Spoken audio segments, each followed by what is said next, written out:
going? What is going on? Thank you so much for tuning in. I am Deborah with Purusha Holistic Wellness, and this is our weekly astrology reading for Purusha Intuitive. Welcome to the channel. If this is your first time here, I do everything holistic, health and well-being, mind, body, soul, spirit. That's why we look at, astrology and kind of where the planets are. It really touches on collective conscious. And what I love about this practice is it really helps us see a little bit deeper into situations, maybe catch things that we wouldn't necessarily be aware of.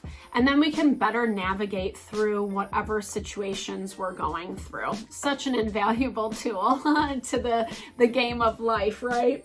So we're looking at December 26th through January 1st. Happy holidays, everyone. I hope it's going well. Happy New Year. Lots of kind of good energy, after, Christmas, Kwanzaa, Hanukkah, whatever you're celebrating has come to a close, and we're kind of pushing towards new beginnings, fresh start, new year 2023. So very exciting. We still, obviously, this is the last week of December. We still have some stuff to wrap up. And that's going to become pretty evident when Mercury goes into retrograde on December 29th. So this is the last Mercury retrograde of the year, obviously. And when it goes right into retrograde, it actually becomes conjunct with Venus. So conjunct just basically means that the planets are on top of each other within 10 degrees, and it essentially amplifies their energy. They're going to play off of each other, right? Whether good or bad. And so this is going to bring into focus a lot of our relationships, close relationships, intimate relationships, etc. And then Mercury governs, I'm sure you guys know, communication, short-term travel, siblings, like kind of our immediate environment, so to speak, and kind of how we show up, how we communicate, how we connect to those around us. Anytime a planet goes into retrograde, it's going to bring up stuff, right, that we need to deal with under that energy. So if us and our partner, if we can't get it right, if we're not communicating well, constantly fighting, some of those things might come to head this retrograde. So be really mindful of that. It's a great time to assess where you're at in regard to the person, place, or thing, and take well, I don't like using that word. It has a negative connotation, but really just kind of like thinking through how you want to approach this situation, given your goal, given kind of what you would like to see unfold out of this. So notable things, notable aspects.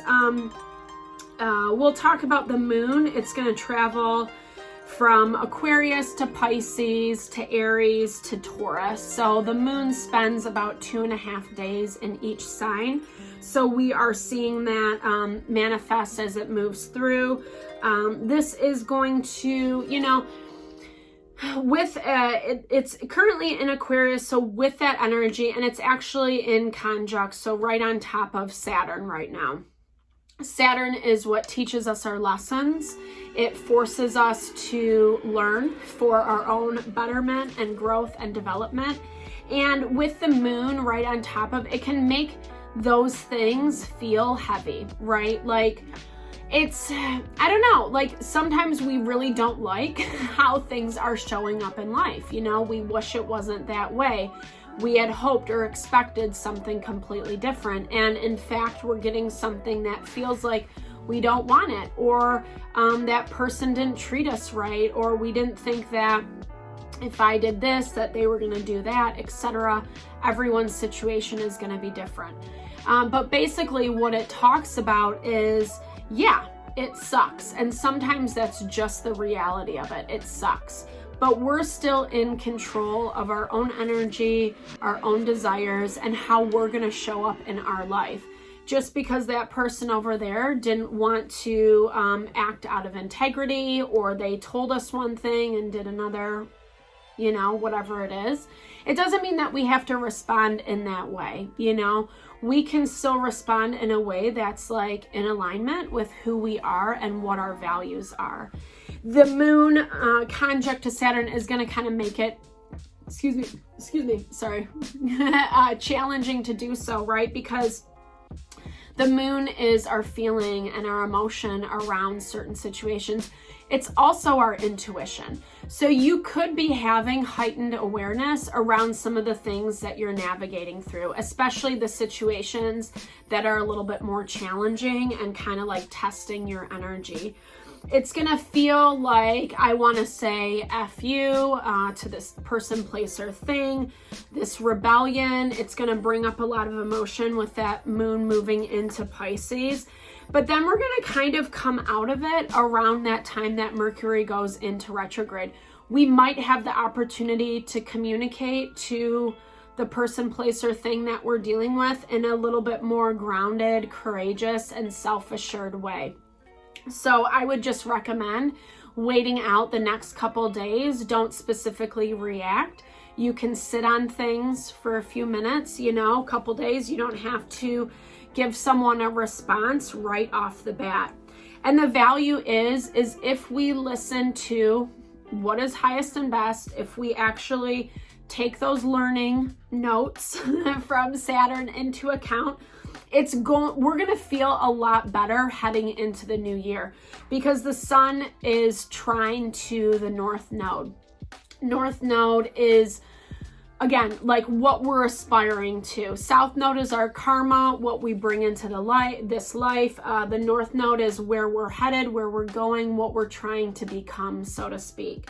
So that sun, when we stand up for ourselves, when we make decisions that are in alignment with who we are, what we want, what our goals are, what our integrity is, etc., then that North Node is actually going to honor, you know, those choices. And we're going to feel pretty good, like I said, headed into the new year. Unless you make a decision that's like not really what you want, right? If you're actually making a decision to make someone else happier, then it's not going to feel so nice. Not to laugh, but just true, and I do it too, right? We all do it. So the other thing that I think is going to help is Venus is sextile to Neptune right before December 28th. So before we go into that Mercury retrograde. So this is really talking about like, listen to your intuition. You know, if you have past relationship specifically coming up, this message has been coming through in a lot of our tarot readings. So definitely check out, you know, your sun, moon, rising Venus sign for that confirmation. But with this Venus sextile to Neptune, it's going to really help us listen to our inner voice, right? Our intuition. We're going to see things very clearly, especially if we're dealing with someone from the past, someone that we don't really, you know, want to reconnect with, or is trying to get us back sucked into their hamster wheel. That Neptune energy is going to allow us to see through it pretty clearly, and actually help us connect with what we do actually want, right? So instead of feeling like we're stuck, we're trapped, we don't know how to get out of this, we have to do what this person says. Instead of that feeling, it's like I said, listening to your heart, listening to your gut. What do you really want? Really evaluating, claiming that, owning it, and then speaking that, you know, when you understand what it is. And that really is going to be like where your power lies over this next week. Because like I said, it's not like the heaviest energy. Like we're not dealing with, there's tension, there's frustration. We want things to be looking a little bit prettier than what they are. That sun in opposition to fortune point. We're not seeing that abundance come in quick enough or how we want it. Sometimes, well, not sometimes, probably all the time, we have to trust the universe, right? Like we have to trust the natural order that there is an ebb and flow to life. And we have to be confident in that, right? The challenge, we're in Capricorn season. Happy birthday to all the Capricorns, side note. But Capricorn in the tarot, it is governed by the devil. It is one of the strongest energies. It's governed by the devil, not because Capricorn is the devil. Please hear that clearly. But because it can actually deal with the devil. It can overcome the devil, right? And the devil, not Satan, more the things that tie us, that bind us, that tempt us, which I guess Satan did as well in the Bible. But it's actually likened to the god Pan, the god of pleasure, so the pleasures, the things that we get sucked into. Capricorn is that grounding energy, that grounding force that can help us when we ground into ourselves. It can overcome those obstacles, right? And so we have a lot of learning. And other side note, Saturn governs Capricorn, or Capricorn is governed by Saturn. So all that to say is when we are in Capricorn season, we kind of have to deal with things that we might not like, things that might not make us look the best, or, our ego gets a little bit bruised.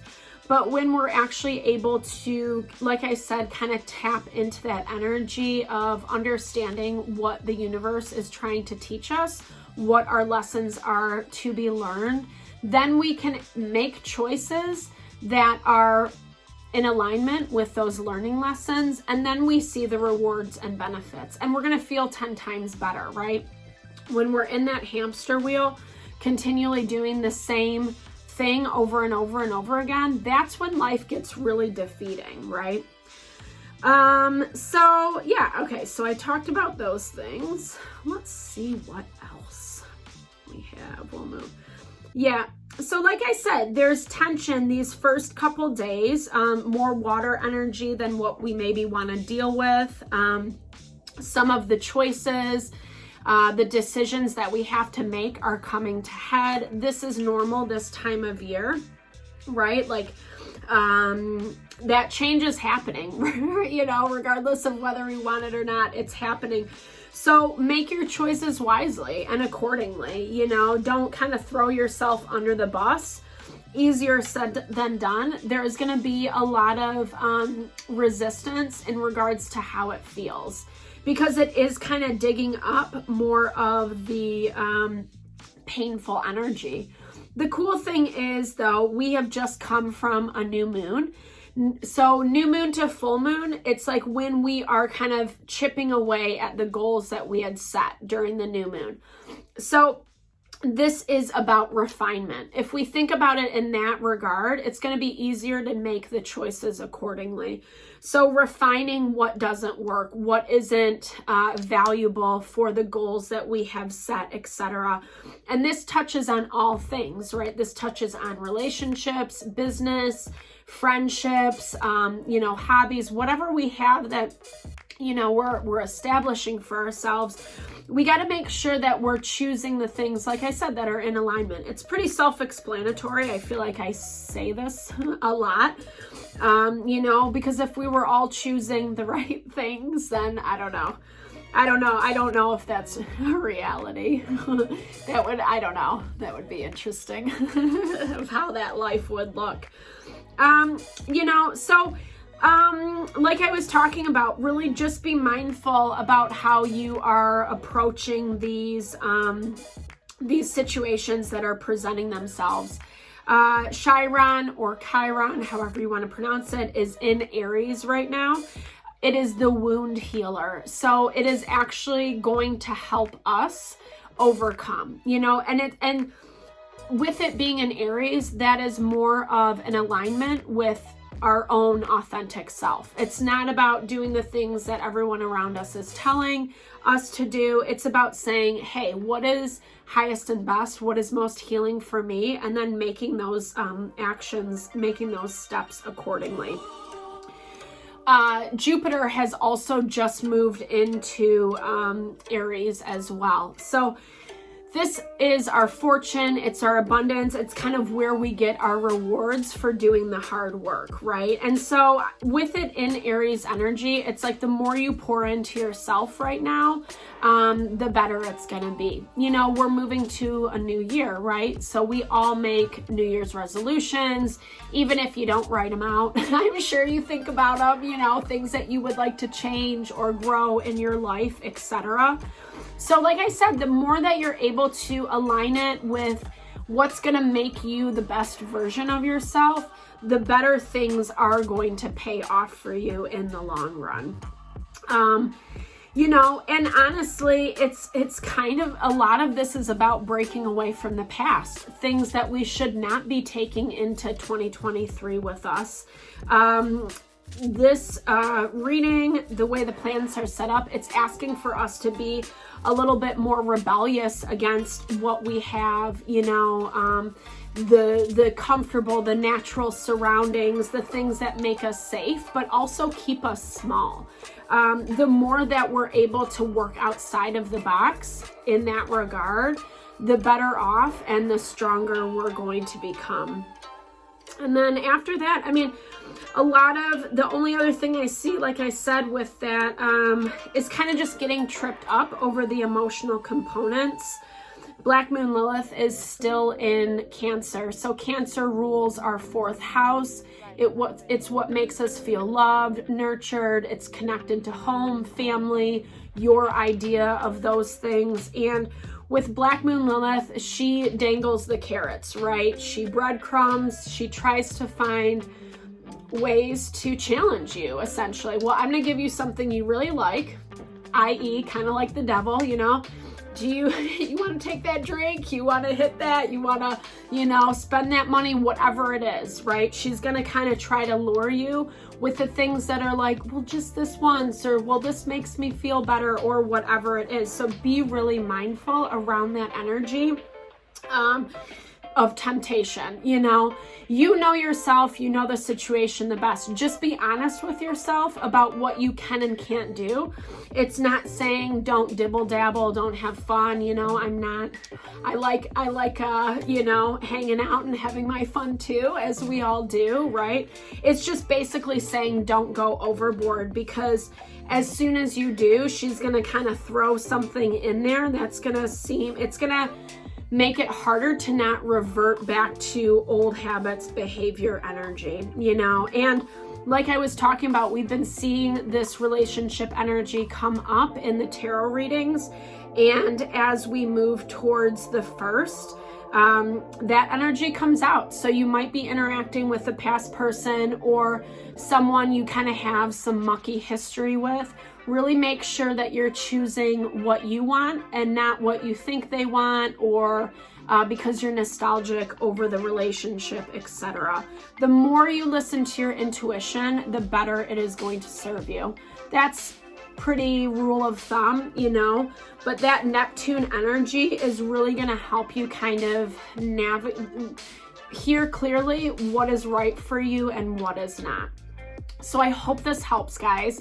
Thanks so much for tuning in. I appreciate you. I hope you have a fabulous holiday. Lots of love and blessings. If you like the video, like, share, subscribe. You know the drill. If you want me to look at your specific situation, your astrology chart, any health and wellness services, definitely check out what I offer. I love to support in any way possible. Check out my other videos on the channel. And yeah, I think that's it. Happy New Year. Lots of love and blessings. I'll see you guys next week.